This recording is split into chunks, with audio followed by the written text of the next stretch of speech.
I watched a Minecraft movie, so you don't have to. One of the biggest intellectual properties ever to receive a movie.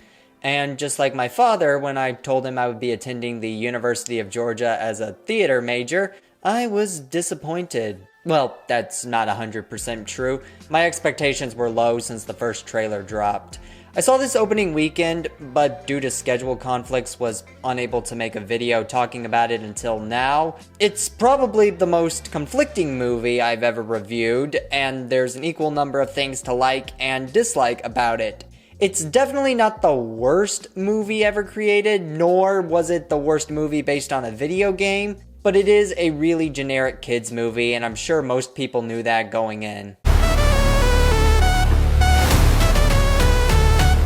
Right away, I want to talk about what I liked most about the movie. It's not some lifeless husk made by people who've probably never even touched a video game in their life.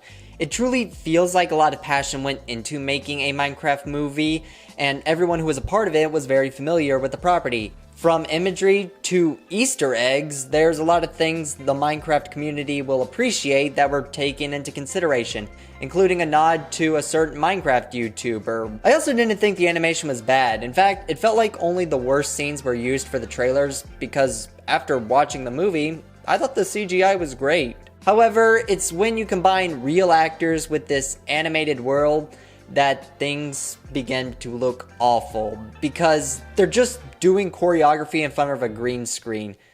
Like, I really wish everything was animated in this style, and maybe the actors could voice their characters. Then, regardless of the plot, at least it would have looked spectacular from a visual perspective. Now, the plot is my first complaint, because I've always believed a strong narrative complements a fun movie.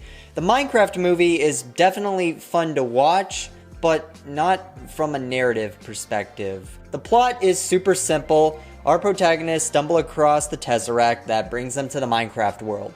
They encounter Steve, who has been living there as a protector, trying to keep the big bad from escaping and conquering the overworld. Now our heroes have to team up to find the Tesseract, stop the big bad, and get home safely. I appreciate how the movie catered to the Minecraft community. They clearly understand the game, but what I don't appreciate is how it was executed. Steve is basically an NPC throughout this entire movie, despite being the main character. And when the rest of the group arrives, he's just giving them a tutorial. I would say about 70% of what Jack Black does is explain game mechanics throughout the movie. Let's compare this to the Super Mario Bros. Movie, which had a similar layout. Unlike the Minecraft characters when they first entered this new world, when Mario stumbles into the Mushroom Kingdom, he doesn't have a tour guide. Even though characters like Princess Peach or Toad were there and could have easily explained every aspect of their world, Mario still had to learn stuff through trial and error. Mario learns from experience how things work, like the difference between a red and blue mushroom. Meanwhile, Steve just explains everything to the group, like the difference between a stone and diamond sword. But the biggest complaint I have to say is that even though Steve has been reduced to a tour guide essentially, he's still one of the better characters. That's actually my second complaint I have about this movie. The characters are very underutilized. Basically, if you weren't Jack Black or Jason Momoa, you really didn't have any memorable moments. Sure, the character Henry serves as a focal point for kids, being he's the only kid that was in the Minecraft world. But, aforementioned, Minecraft is one of the most recognizable intellectual properties ever created.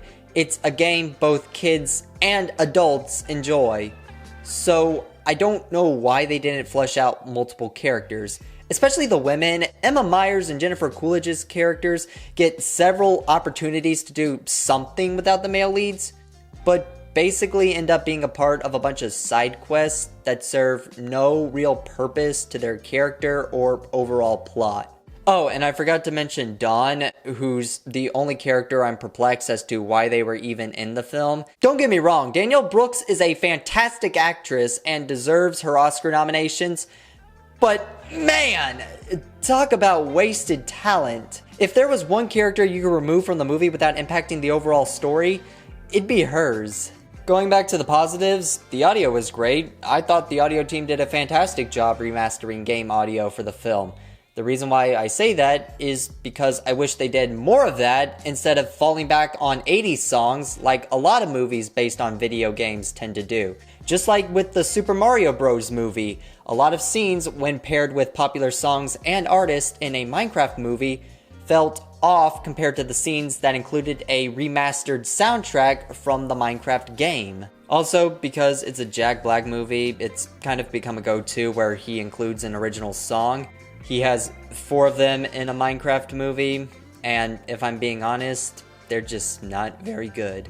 Like, I hate to keep referencing this, but I really thought they did a great job. The Super Mario Bros. Movie, he sings Peaches, which was exponentially better than songs like Lava Chicken. Lava, chicken. Steve's lava chicken, yeah, it's tasty as hell. Ooh, mamacita, now you're ringing the bell. Crispy and juicy, now you're having a stack. Ooh, super spicy, it's a lava attack. A large part of what carries this movie are the memes surrounding it. I didn't get that experience when I watched it, but now it seems like audiences are flooding theaters everywhere just for the memes, like I Am Steve, or the now infamous Chicken Jockey.